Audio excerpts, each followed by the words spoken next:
Hello and welcome to Suraj vlogs guys. আজকে আমরা চলে এসেছি পুনে ব্লগে ডে 1-এ। আমরা চলে এসেছি হোটেল রেনোভোতে। হোটেল রেনোভোর এটা আপনারা রিসেপশন দেখতে পাচ্ছেন। আমরা জাস্ট চেক ইন করার সময়তেই ভিডিওটা বানিয়ে নিয়েছিলাম। হোটেলটা কিন্তু ভীষণ সুন্দর ছিল, যেটা আপনারা দেখতেই পাচ্ছেন। এটা কিন্তু কোরেগাঁও পার্কে। আর এই যে দেখুন কি সুন্দর ডেকোরেশন করা, আর খুব ভালো একটা পরিবেশের মধ্যে, ভালো একটা জায়গায় যেখান থেকে সবকিছু খুব চট করে অ্যাক্সেসিবল করতে পারবেন। এবং সেরকম একটা জায়গাতে হোটেলটা নিয়ে নিয়েছিলাম। ছিমছাম এবং সুন্দর একটা ডিলাক্স হোটেল, যেখানে আমরা 2 দিন খুব ভালো করে কাটিয়েছিলাম। হোটেলের সাথে একটা সিজলার রেস্টুরেন্টও রয়েছে, আর হোটেলের পার্সোনাল রেস্টুরেন্ট কিছু এখনো ওপেন হয়নি, তবে এদের পুনেতে বেশ কয়েকটা ব্রাঞ্চ আছে।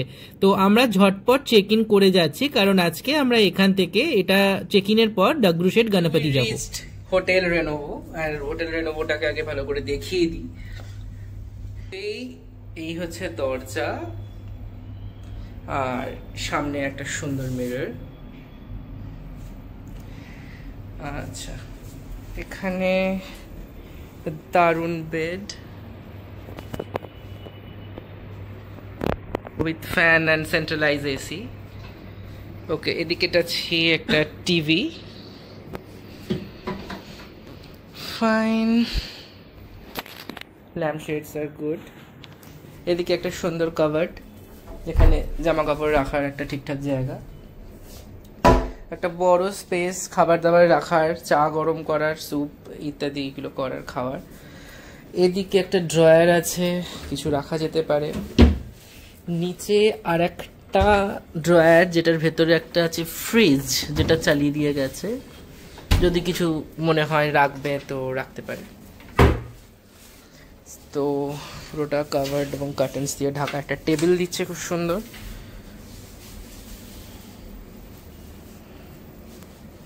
এবার মেন পার্ট, যে জিনিসটার জন্য হোটেলটা নেওয়া, কারণ আমরা সবসময় হোটেলের বাথরুম কিরকম সেটা দেখি, কারণ বাথরুম যদি নোংরা হয় তাহলে কিন্তু শরীর খারাপ হয়ে যেতে পারে। So this is the bathroom. This is a huge big bathroom. Towels,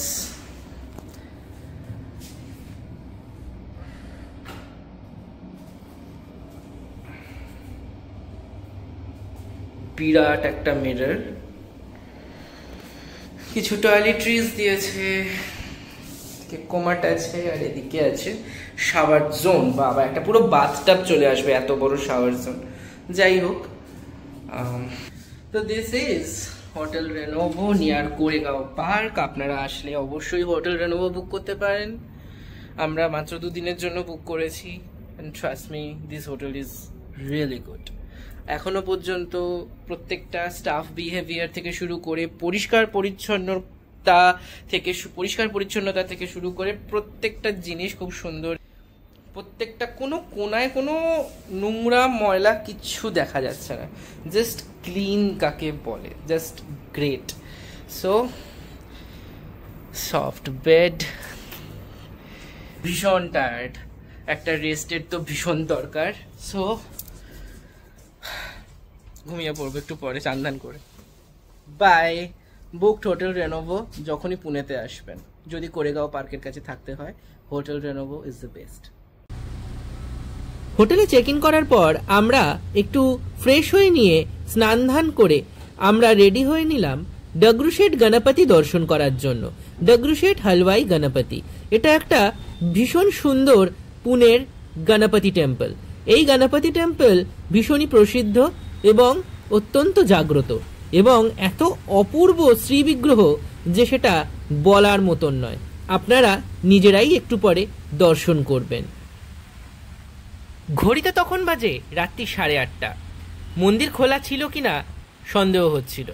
গুগলে দেখলাম মন্দির খোলা রয়েছে, তো ঝটপট একটা অটো ধরে বেরিয়ে পড়লাম। একটা কথা যেটা না বললেই নয়, সেটা হচ্ছে পুনের ওয়েদার এখানে অত্যন্ত মনোরম। একটুখানি বৃষ্টি পড়তেই চারপাশটা কেমন ঠান্ডা হয়ে যায়, এবং এতটাই ঠান্ডা হয়ে যায়, এই যে অটোতে আমরা যাচ্ছিলাম বেশ শীত লাগছিল। কলকাতার মতন অত্যন্ত হিউমিডিটি এখানে নেই। তো সুতরাং এখানে বর্ষাটা যথেষ্ট আনন্দদায়ক এবং উপভোগ করার মতন। তো সুতরাং এই বৃষ্টি মাথায় নিয়েই আমরা ঘুরেছিলাম, কিন্তু বিশ্বাস করুন এতটুকুনিও শরীর খারাপ আমাদের কিন্তু হয়নি। দেখতে দেখতে 10-15 মিনিটের মধ্যে আমরা কিন্তু পৌঁছে গেলাম ডাগরুশেট গণপতি টেম্পলের একদম কাছে।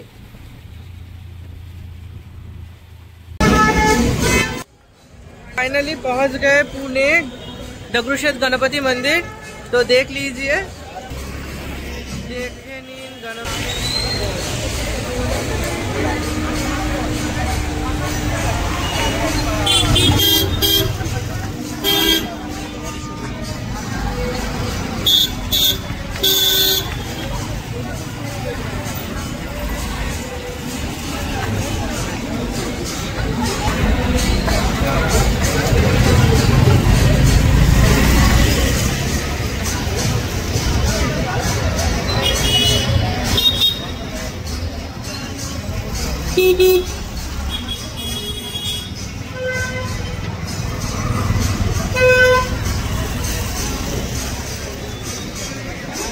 तो कोথায় রাখো সেটি আর কোথায় জোর করে আসতে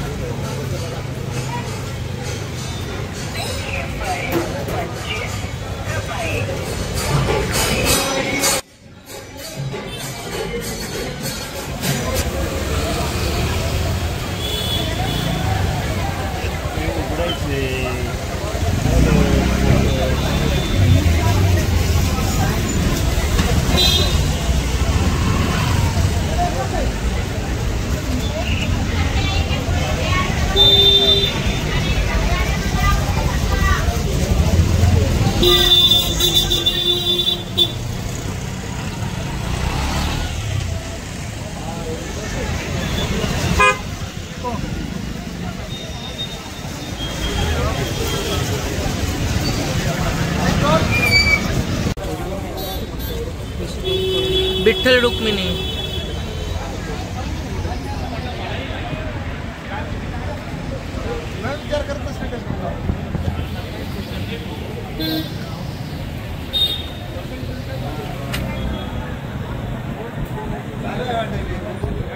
छत्रपति शिवाजी महाराज की जय।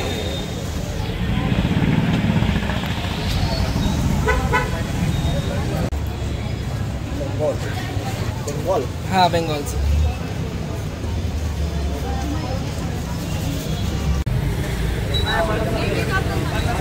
আমি এখন আছি ডগরুশেঠ গণপতি মন্দিরের ঠিক অপোজিটে। আর এখানে আপনারা দেখছেন একটা দারুণ মোমো, সরি মোমোর মতন, এটা হচ্ছে মোদক, স্টিম মোদক। তো এটা আমি এখন খাবো, প্রসাদ।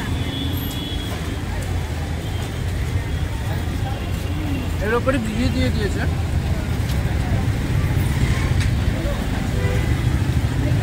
কলকাতায় কোথাও পাবে না। এটা অপূর্ব খেতে, টু গুড। ভেতরে পুরো নারকেল দিয়ে পুর দেয়া আছে আর উপর দিয়ে ঘি দিয়ে দেওয়া হয়।